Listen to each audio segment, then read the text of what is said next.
Tova Sullivan prepares for battle. A yellow rubber glove sticks up from her back pocket like a canary's plume as she bends over to size up her enemy. Chewing gum. For heaven's sake. She jabs at the pinkish blob with her mop handle. Layers of sneaker tread emboss its surface, speckling it with grime.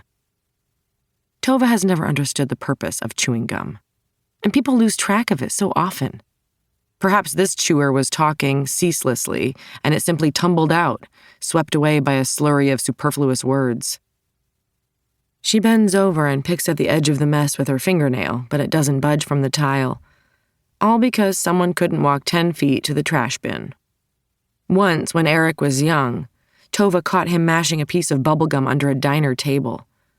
That was the last time she bought bubblegum for him, although how he spent his allowance as adolescence set in was, like so much else, beyond her control. Specialized weaponry will be necessary. A file, perhaps. Nothing on her cart will pry up the gum. As she stands, her back pops. The sound echoes down the empty curve of the hallway, bathed in its usual soft blue light, as she journeys to the supply closet.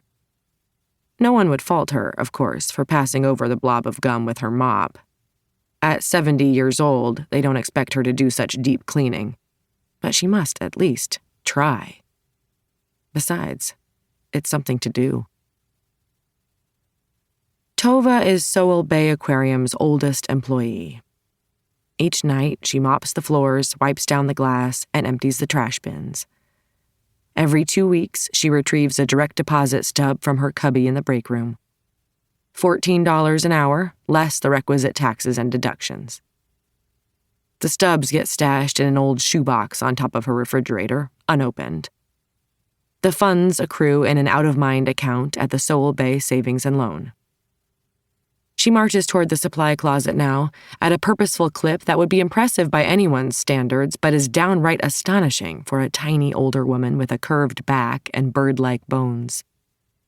Overhead, raindrops land on the skylight, backlit by glare from the security light at the old ferry dock next door. Silver droplets race down the glass, shimmering ribbons under the fog-bound sky. It's been a dreadful June, as everyone keeps saying. The gray weather doesn't bother Tova, though it would be nice if the rain would let up long enough to dry out her front yard. Her push mower clogs when it's soggy. Shaped like a donut, with a main tank in the center and smaller tanks around the outside, the aquarium's dome-topped building is not particularly large or impressive, perhaps fitting for Sowell Bay, which is neither large nor impressive itself. From the site of Tova's encounter with the chewing gum, the supply closet is a full diameter across.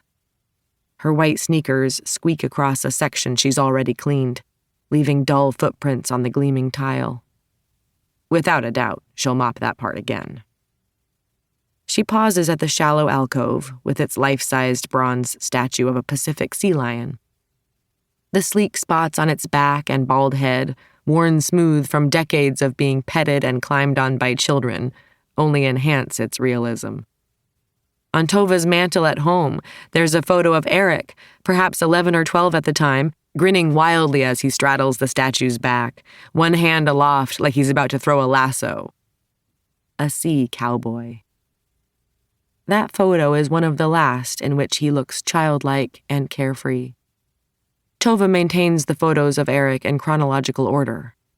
A montage of his transformation from a gummy-grinned baby to handsome teenager, taller than his father, posing in his leather jacket, pinning a corsage on a homecoming date, atop a makeshift podium on the rocky shores of deep blue Puget Sound, clutching a high school regatta trophy.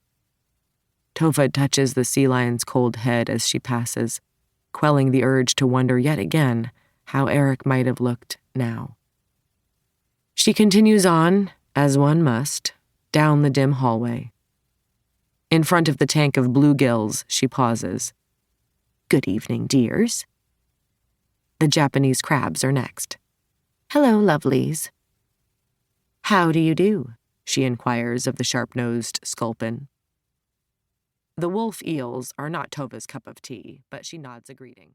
To keep listening to this audiobook for free, Click the link in the description. It will take you to a free Audible trial where you can listen to this and many other books for free for 30 days.